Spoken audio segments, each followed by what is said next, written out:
Nini ambacho nimekusudia tujifunze mchana huu ni kwamba kuangalia mambo yako binafsi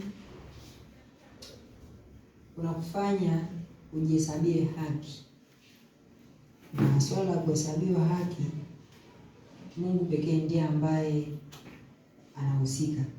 Kwa hiyo unapokuwa unachukua mambo yako na yaweka mbele, exactly unachukua nafasi ya Mungu, na sometimes unakuwa ni kama unajiabudu. Lakini sasa nini ambalo niliseme kwenu ni kwamba namna gani unaweza usijihesabie mambo yako, usiyatangulize mambo yako, ni kwa kutanguliza wengine. Kutanguliza wengine haimaanishi kwamba wachukue wao ndio wawe directive yako, kwamba wafuate wao, bali ni kuofa. Sema kwamba unawachukua wao, kile ambacho wewe ungetakiwa ujifanyie, basi unachukua unafanya nini, unavyomtia kwao. Na hiyo hapo ndio ilikuwa nia ya Yesu. Yesu alikuwa Mungu, lakini aliona kule kubakia kuwa sawa na Mungu ni jambo ambalo sio la kushikamana nalo, kwa sababu kuna jamii ambayo inaenda kuangamia. Lakini pia niwapongeze kwa kuacha mambo yenu. Najua wengi hapa wana mambo mengi ya kufanya, lakini mmekuja ibadani. Hiyo ndio nia ambayo Kristo naye alikuwa nayo katika moyo wake.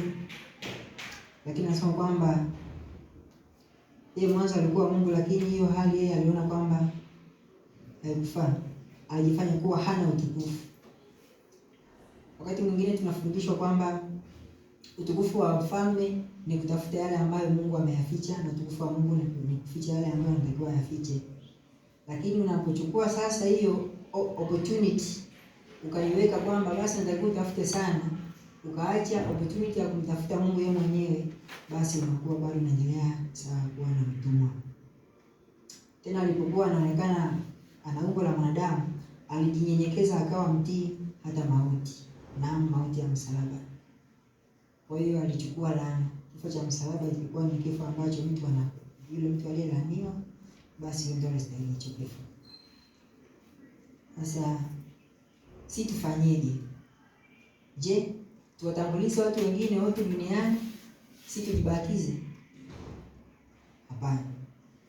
Njia pekee ambayo inaweza kutufanya sisi tukawatanguliza wengine, tukifuata kile ambacho Yesu alikifanya, tutakuwa automatic tumetanguliza wengine. Yesu anasema kwamba tukiiga mfano wake, basi pale ndipo ambapo ufalme wake utajengwa katika mioyo yetu. Kwa swala letu la imani la kuamini kwamba Kristo ndiye kiongozi wetu, ndio inatufanya sisi tuwe na value ya kutanguliza wengine. Mchana huu wa leo, wapo watu ambao maybe ni wagonjwa, wapo watu ambao wanapitia circumstances mbalimbali ambazo definitely ni ngumu, si lazima tusijue uzito wake. Hao watu kuchukua muda wa kusali kwa ajili ya hao watu. Lakini pia ikiwa ni siku ya maombi yetu yachukue katika namna ya kusali na kuomba. Isiwe tu ni maombi ya kuomba tu. Maombi ya kusali na kuomba yanapatanisha pia sifa, shukrani, lakini pia kumwelezea Mungu. Fanya conversation na Mungu. Isiwe tu ni masuala ya kumwelezea Mungu shida na kuondoka, pasipo kuanza kufanya sala. Basi kwa tafakari hiyo fupi, kila mmoja ameshaelewa. Yesu alisema kwamba namna hii haiwezi kufanya nini? Haiwezi kutoka pasipo kufunga na kufanya nini?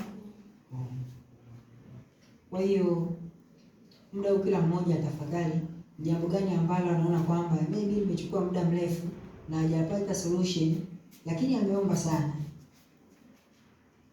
Basi hilo anaweza kaliomba kwa muda huu ambao tunaingia kwa ajili ya maombi. Amina.